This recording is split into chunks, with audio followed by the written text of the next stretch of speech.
বিসমিল্লাহির রহমানির রহিম। আসসালামু আলাইকুম viewers, welcome to my channel Samia's রেসিপিতে। আশা করি সবাই ভালো আছেন। দূরে এবং কাছে যে যেখান থেকে ভিডিওটা দেখছেন সবাইকে জানাই আন্তরিক অভিনন্দন ও ভালোবাসা।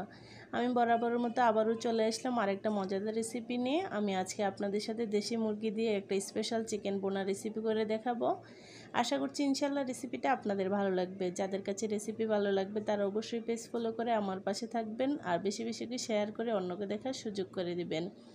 আজকে আমি কিভাবে রেসিপিটা করেছি তার জন্য আপনারা আমার ভিডিওটা স্কিপ না করে প্রথম থেকে শেষ পর্যন্ত দেখবেন। আশা করছি ইনশাল্লাহ ভালো লাগবে। প্রথমে একটা মশলা তৈরি করে নিয়ে নিলাম কিছু কাঠবাদাম আর কাজু বাদাম, দিয়ে দিলাম 3টা শুকনো মরিচ। এখন ব্লেন্ডারে দিয়ে একটা মিহি পেস্ট তৈরি করে নেব।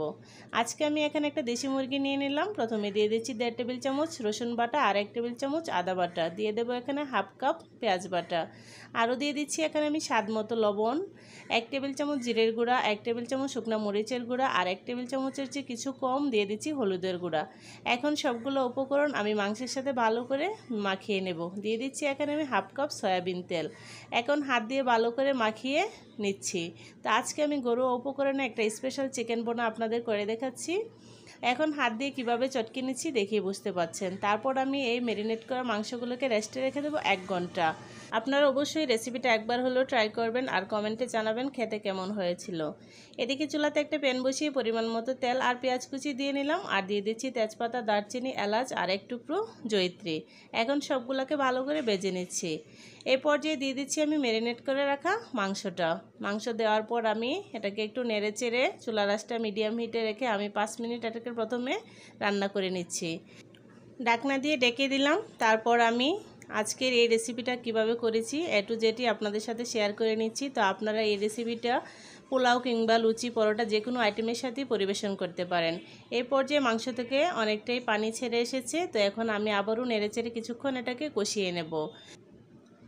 মাংস রান্না করার সময় মাংসটাকে একটু ভালো করে কষিয়ে নেবেন, তাহলে মাংসটা খেতে খুবই ভালো লাগে। এই পর্যায়ে দিয়ে দিচ্ছি আমি তৈরি করে রাখা মশলাটা। তো মশলাটা দেওয়ার পর চুলার আঁচটা লো হিটে রেখে আমি আবারও 4 থেকে 5 মিনিট এটাকে ভালো করে কষিয়ে নেব। এখন খুব সুন্দরভাবে কষানো হয়ে গিয়েছে, মাংসের উপর তেলটা বেশি এসেছে। তারপরও আমি আরও কিছুক্ষণ নেড়েচেড়ে কষিয়ে নেব। মাংসটা যত বেশি কষানো হবে ততই খেতে ভালো লাগবে। এখন খুব সুন্দরভাবে কষানো হয়ে গিয়েছে। তো এই পর্যায়ে দিয়ে দিব আমি এখানে গরম পানি। এই রান্নাটাতে ঠান্ডা পানি ইউজ করবেন না। তো এখন আমি দিয়ে দিচ্ছি এখানে 2 কাপ গরম পানি। গরম পানি দেওয়ার পর আমি আবারও এটাকে 10 মিনিট কুক করে নিচ্ছি। এখন ঢাকনা দিয়ে ডেকে নেব। তো ঢাকনা দিয়ে ডেকে আমি 10 মিনিট কুক করে নিয়েছি। তো এই পর্যায়ে দিয়ে দিচ্ছি আমি 1 টেবিল চামচ কেওড়া জল আর দিয়ে দেবো আমি 4-5টা কাঁচামরিচ। তারপর আবারও ঢাকনা দিয়ে ডেকে আমি চুলার আঁচটা মিডিয়াম হিটে রেখে আমি আরও কিছুক্ষণ এটাকে জাল করে নিচ্ছি। এই পর্যায়ে মাংসের গ্রেভিটা অনেকটাই ঘন হয়ে এসেছে। তো এখন আমি চুলার আঁচটা একদম লো হিটে রেখে আমি এটাকে 5 মিনিট রান্না করে নিচ্ছি। এখন খুব সুন্দরভাবে তেলটা বেশি এসেছে, তো গ্রেভিটাও ঘন হয়ে গিয়েছে। তো এখন নামিয়ে আমি ঠান্ডা করে আপনাদের সার্ভ করে দেখাচ্ছি।